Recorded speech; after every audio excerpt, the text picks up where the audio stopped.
Does marriage still matter? What are your expectations? What are you looking for? What are your weaknesses? And in this Can love survive without conscious effort? in this process, we lost the one we are. Is marriage failing today? How to go ahead in this relationship instead of giving notices? Let's work on an agreement properly so that we can have a healthy, growing relationship. I'd like to start with a little bit of शायरी. कभी किसी को मुकम्मल जहां नहीं मिलता, कहीं जमीन कहीं आसमान नहीं मिलता. No one gets a complete world, sometimes earth, sometimes sky. That is the meaning. And this poem is by Nida Fazil. That's the poet's name. So, though we all know this fact that no one gets a complete world or no one gets everything that we wish for, we search for happiness. We search for happiness in many places, in all stages of life, sometimes in a marriage. So let's explore that part today. Let us learn in this age of independence, options, and instant exits. Divorce is so common nowadays, right? And it has become pretty easy compared to earlier days. Does marriage still matter? What is that real change or challenge in marriage that we need? Let's ask Pankaj Dhaware, who's the author of this book, Marriage Mindset, Sculpting Lasting Love. I am Nalini Om, professor and mind yoga coach. Welcome everyone and welcome Pankaj. Thank you, Nalini. It's an honor to be with you on this podcast. Truly honored, humbled. So today's conversation is about something deeply personal, something that we need to understand, or maybe we have move our misconceptions and something that is misunderstood. So, core theme of this book is marriage. Was there a personal experience or observation that sparked this journey? Yeah, as you have said, it's a very sensitive topic, and I have been observing the relationship at various forums and various levels. And with the observation and my personal experience as well, I have come to a conclusion wherein be an inward approach, not the outward approach. Like in my personal relationship with my wife, and other than the marriage relationship as well, like seniors, juniors, relationship with a son or brothers and sisters. The core value one is missing is about the expectations from ourselves, not from the other side. Further, in order to explain it, whenever there is a struggle in a relationship, let it be a marriage as well, we normally start our discussions like, what's wrong with you? We should come to a platform wherein we are ready to see, show me the world which you are going through it. If you are able to understand the person is having his own world, then only we can understand in a relationship to go ahead. That's from my side. I think it will help you in understanding the relationship a little better. Sure. Personal experience and also your observations around your surroundings, others, has encouraged you to write this book. So, coming to the next part of this podcast, from your understanding, why do you think this happens? This means, I mean to say, there is excitement at the beginning and then slowly it fades, right? It's common in every relationship, I bet, in friendships, in male and female relationships. It's very common. So, why do you think this happens, according to you?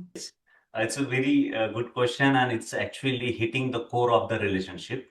I feel like when you are going to have any relationship with any other person other than yourself, you must have some homework done. I mean to say, like, instead of having relationship with another person, you must learn to understand yourself first.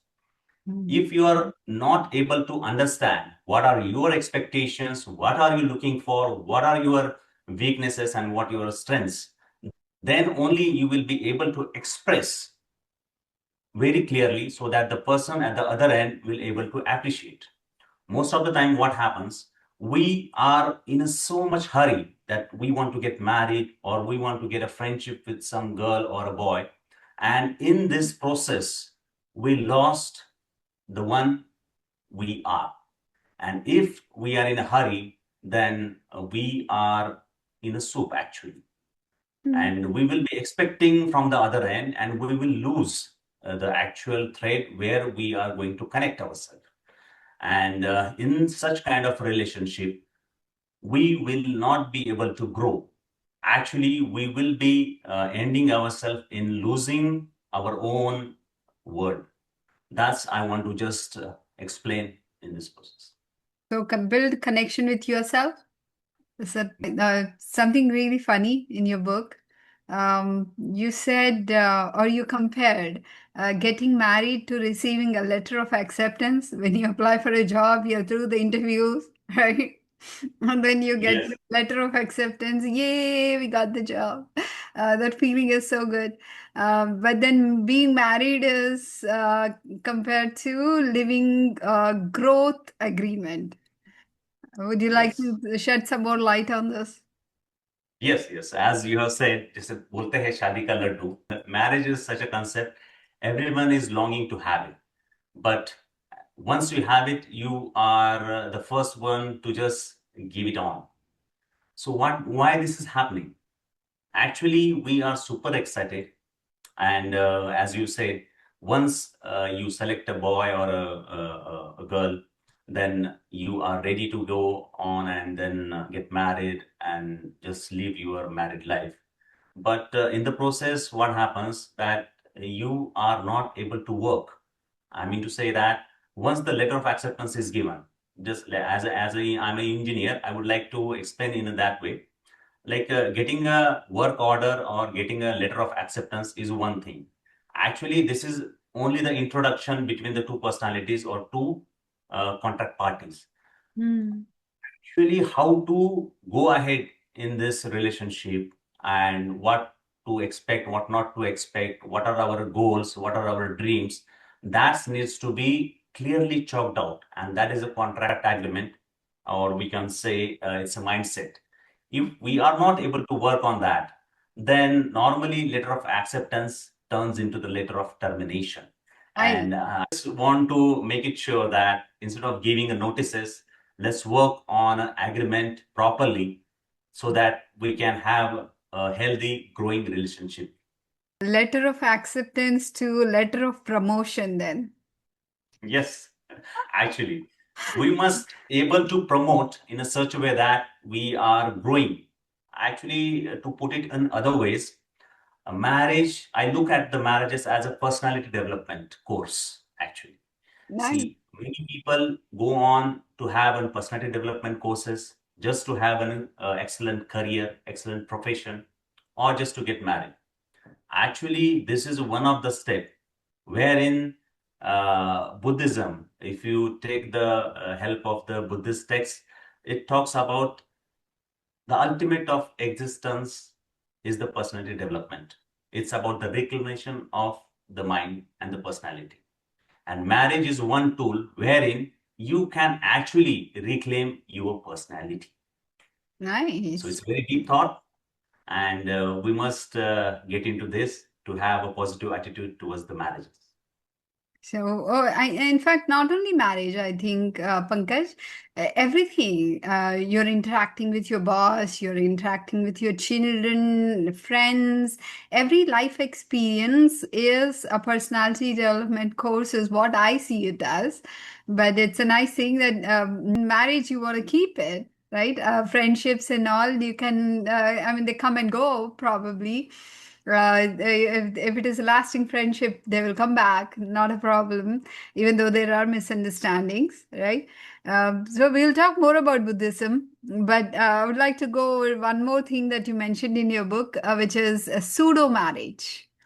So, what is a pseudo marriage and how can we recognize it? And what is it all about, actually? People get married, but they are not actually able to live up to the marriages. Like you mean to say, there are people who are staying together, but they are not able to accept each other. There are people who are staying together, but they don't know what to do together.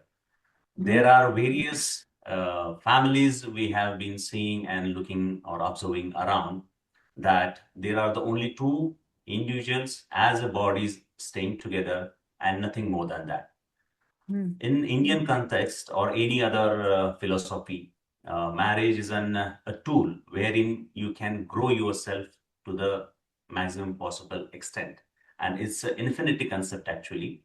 But if you're not able to live up to the two spirits or the read behind the lines, then we end up in actually keeping the full stop to your personality, to your life, actually. That needs to be questioned. And this is what I'm talking about, the pseudo marriages. We don't want to have pseudo marriages. We must focus on building up a concept or an institution called marriages the way we are supposed to conceive it. Otherwise, the people are afraid of marriages.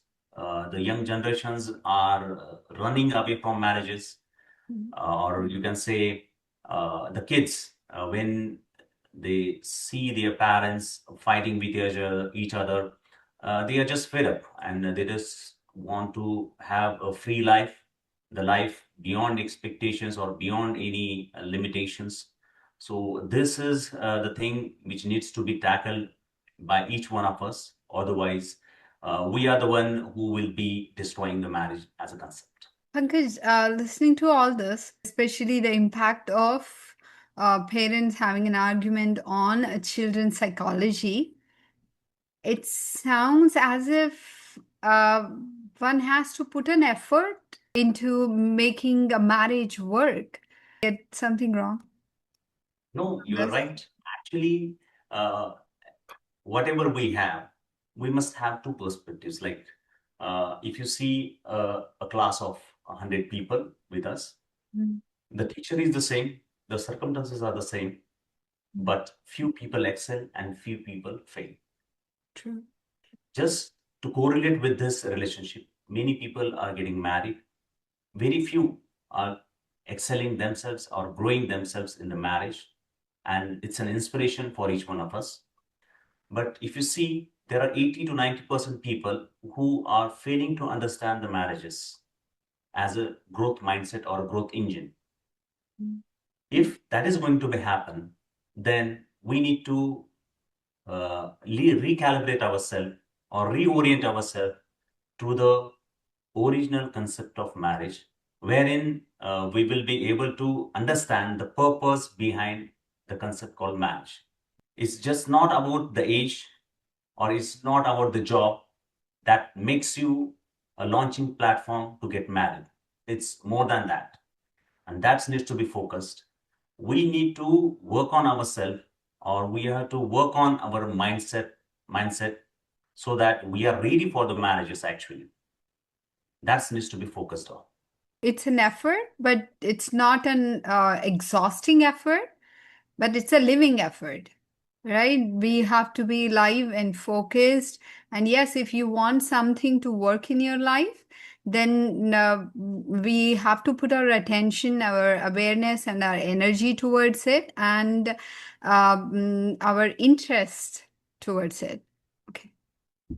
Very interesting, because it gives you an opportunity to evolve yourself. You are going to make some mistakes, that's there, but once you learn from it, and then the joy which you will be enjoying in your relationship will be altogether different, and it will be a relation one.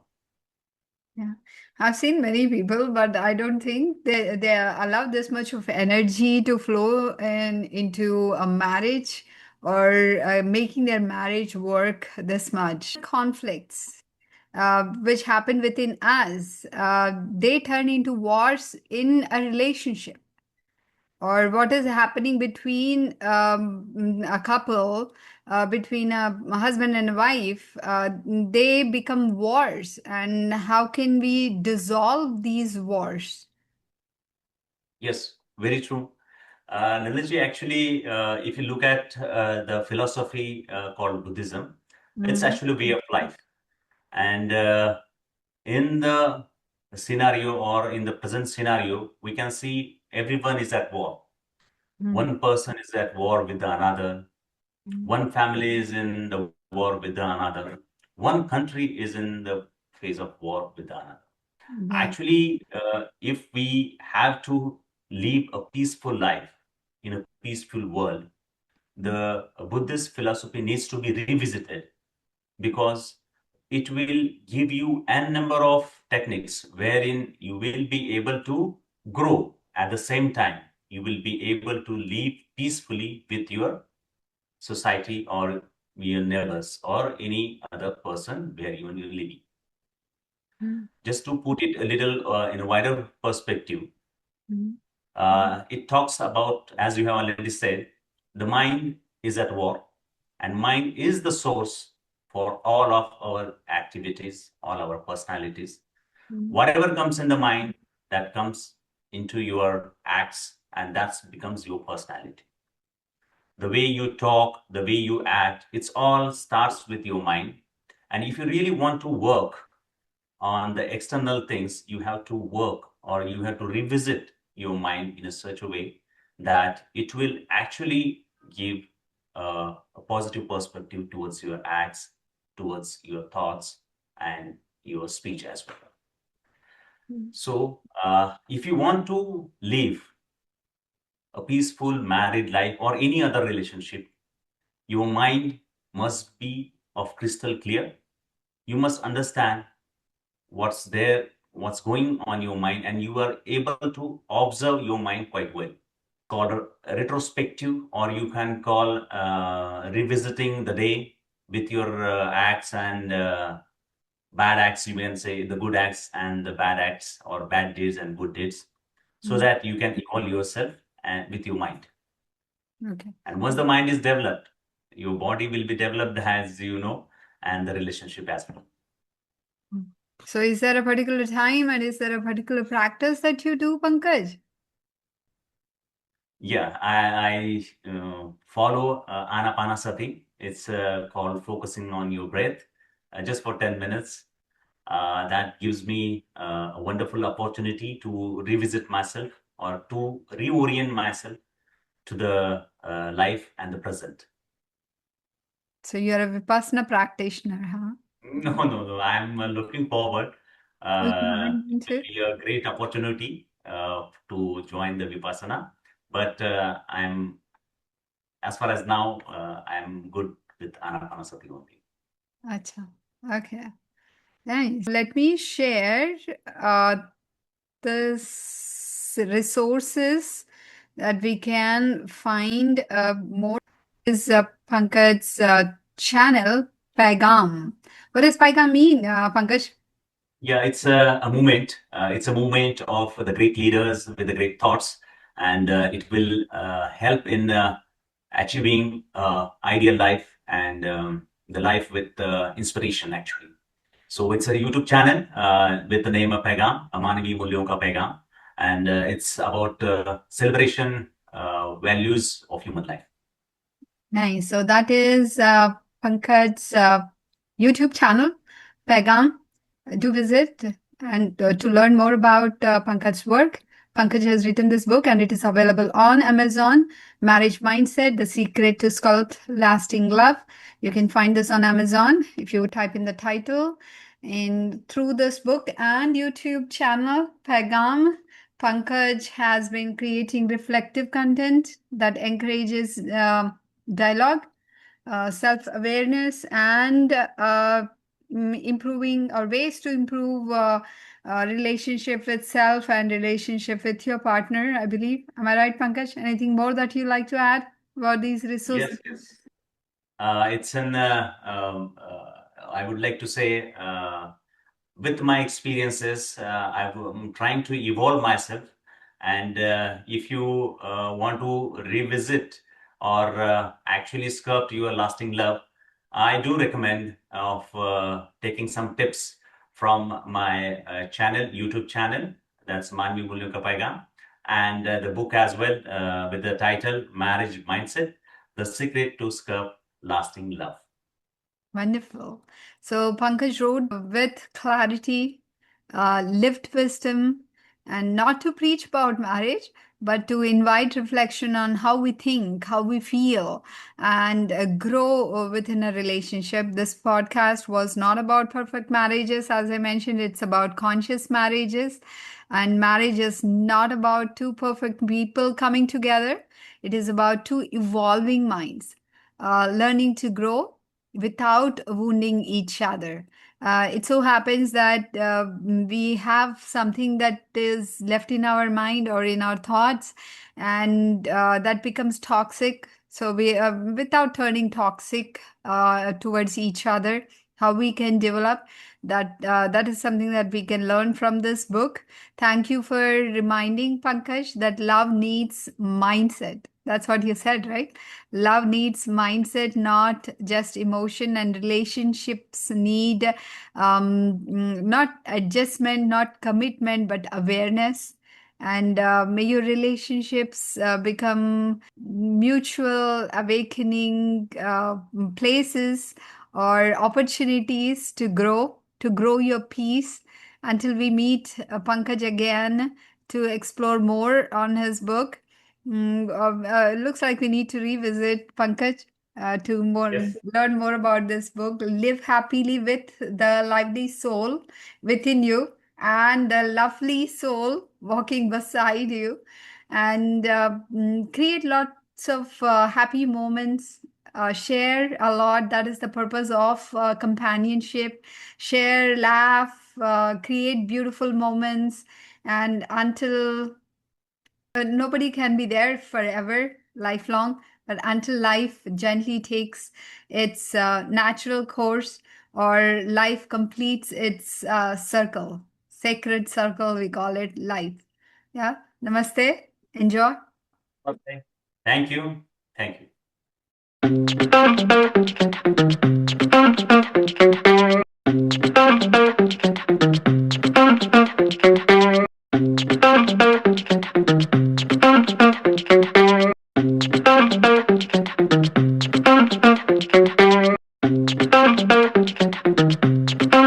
In 2020s, is marriage failing today, or it's our mindset about marriage that needs an upgrade?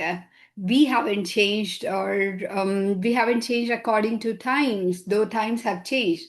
So for marriage, maybe we need that change of mindset. Can love survive without conscious effort, or does marriage demand more work nowadays, more than just having a good emotional relationship or grand romance? Are we entering a marriage to grow or not? Or are we thinking about this? Are we planning for this?